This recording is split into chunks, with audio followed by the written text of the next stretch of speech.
creative continuity. We bring the convention to you. For the smoke has spoken. What's the tale of the smoke? Well, I've been a fan of comics and pop culture since the age of 4. My oldest brother got me into it. It just happened to blossom. It's always been there with me. More than sports, more than anything, I've always loved comic books, wanting to dress up. It affected me throughout the years and how I handled things. I became a United States Marine because I was so influenced by superheroes that I wanted to be part of that whole heroic thing. Wearing costumes like you're wearing a uniform. Joining the Marines, I wanted to do something not only for my country, but I wanted to be like a superhero. To me, like, you know, growing up on G.I. Joe and all, it was like a very influential thing to be a part of. Fast forward, after I got out, I kind of accidentally stumbled and became a pro wrestler. I used to bodyguard a pro wrestler by the name of New Jack from ECW. Okay. And then through him, I got trained through other wrestlers besides him and learning the business and everything. And that's how I basically became the Smoke and opened a lot of doors for me, especially with The Rock, because we look so similar and our mannerisms and all. It opened so many more doors for me that it got me a spot on the Jenny Jones show, the Hot Celebrity Lookalikes. Wow. And so it was one of the top rated episodes for that season. They brought me back again the following season. And then I got an offer to do my very first movie, The Black Ninja.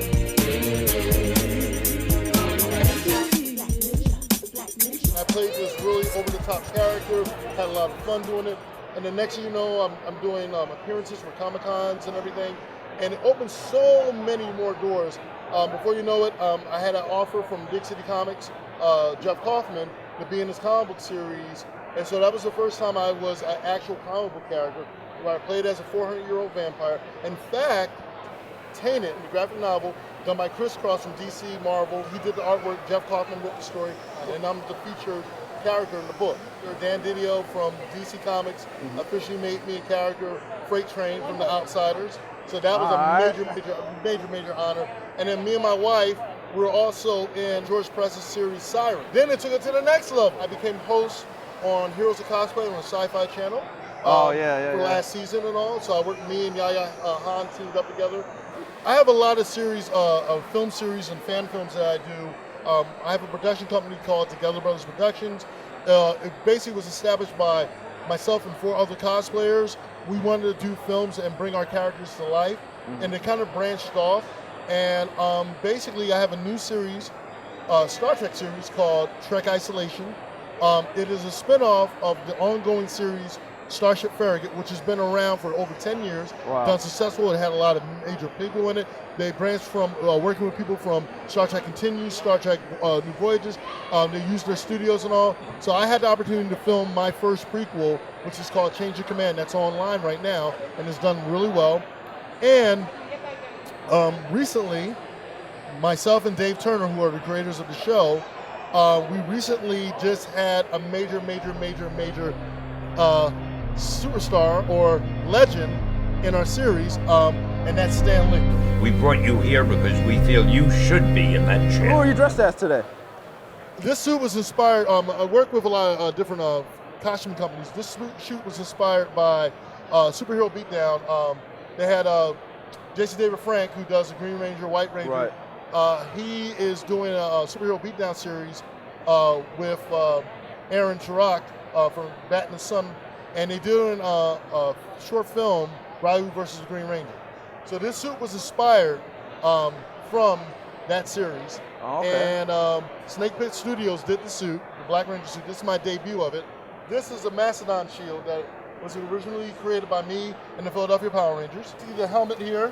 I basically did it from scratch. Very well done. Came up with the concept and everything else. And I love doing like cosplays that basically no one could have thought of but wanted to do, and just come up with the ideas and everything. And it's a lot of fun, but it's also a team effort. I have a lot of help. I have a lot of fellow cosplayers that assist me with a lot of major projects and all. So this year alone, I'm doing 30 cosplays. Wow. So right now, this is my 7th cosplay. So it has been like really great. So which one are you looking to do most? You got 7 down so far. Man, I have so many. I'm doing so many major characters that a lot of people are not going to see coming. And so when I do it big, and everybody's like, holy crap, like this has got a really positive response. So it's just been an ongoing thing, and I got to give it to the fans, because the fans are the ones that really show the love and support. Right. I've done over close to like 200 and counting costumes. Wow. So yeah, it's something. But I'm just an avid fan. I love doing this. I love the characters. I'm well versed in a lot of the pop culture genre, so it's just like, I just love it. I love it. All right. And we signing out. All right, here it is, your red carpet, you bastards. Get out of my way. Yes, I am quite known for this voice, but I'm known for others as well. That's right. Can you give me an example of some of those? I like to do Macho Man Randy Savage. Oh yeah, the monkey like a monkey. Hey, sky's the limit. All right. But I got a few other up my sleeve. What's up, Dad? Or Killer the Despicable.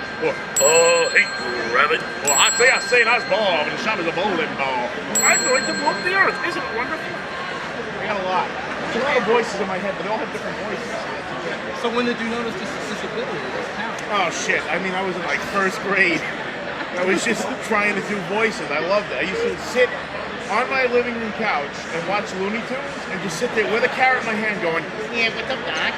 And it just, I guess, it developed into this thing. I mean, I had dinner with some elementary school friends of mine, and they were telling me that I was doing this from when we were kids, and I didn't even remember that. I thought I started it like in like middle school or something like that, but it's got much longer than that apparently. But first one I probably ever did was Grover, because my brother used to sing this song to me from an episode of Sesame Street, where Grover was he used to have this shtick with this guy with a blue head, where he was a waiter, and he used to sing. He had this song that he would sing to try to remember the order, and he would be like, "Rounded, tasty, Sunday fun, pickles, French fries, yum yum yum. In a hurry to be fed, pretty eyes and a big blue head." Well, my brother sang that to me my entire childhood, so because he's 10 years older than me.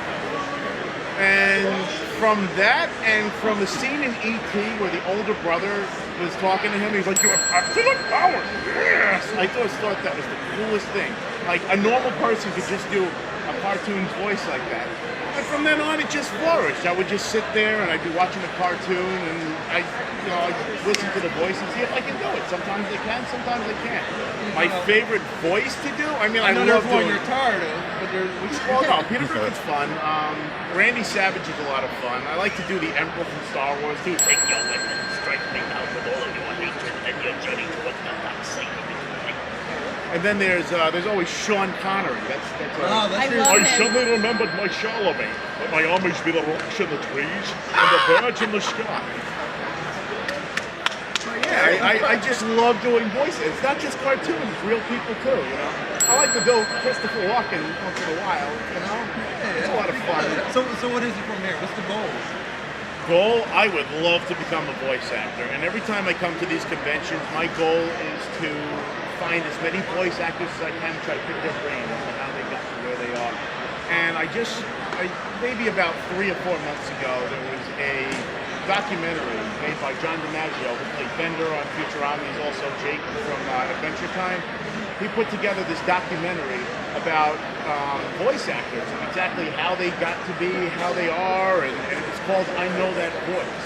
And I watched that documentary, and everything they all had to say was exactly my life. You know, you think that you're the only person that does stuff, and then you watch a video like that, and it's like, you're not the only one. It's kind of like with Star Wars. When I was a kid, nobody liked Star Wars. I was born in 1988. For all intents and purposes, Star Wars was gone from like 1985 to 1996.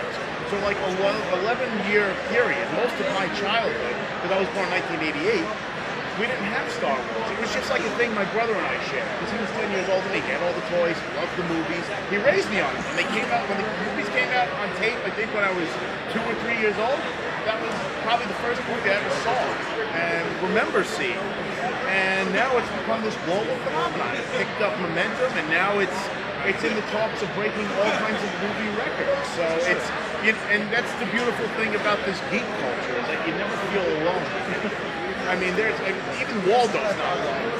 We've got Waldo's everywhere. We've got Carmen Sandiego's. We've got Darth Vader's. We've got. I wasn't even the only Family Guy character. There was a woman dressed like Consuelo.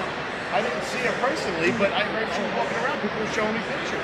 So it's absolutely phenomenal that these conventions exist and that there's a community for people like this, you know? Boom Big Pants, this is the logo right here. This is our YouTube channel. We're going to be posting a lot of videos. In fact, we just recently posted a Grinds My Gears video.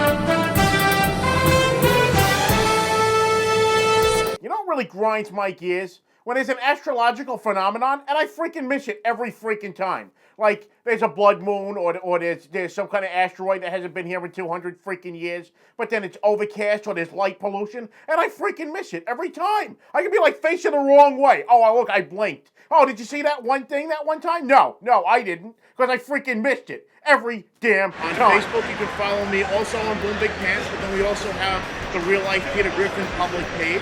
And then on Instagram, it's Real Life Peter Griffin is one word, and Twitter is NY Peter Griffin. But I would really appreciate it. I love you guys. That's why I come to these conventions. You guys make me feel like $1 million. Have a good one, guys. New York Comic Con 2015. If you're not here, you're square.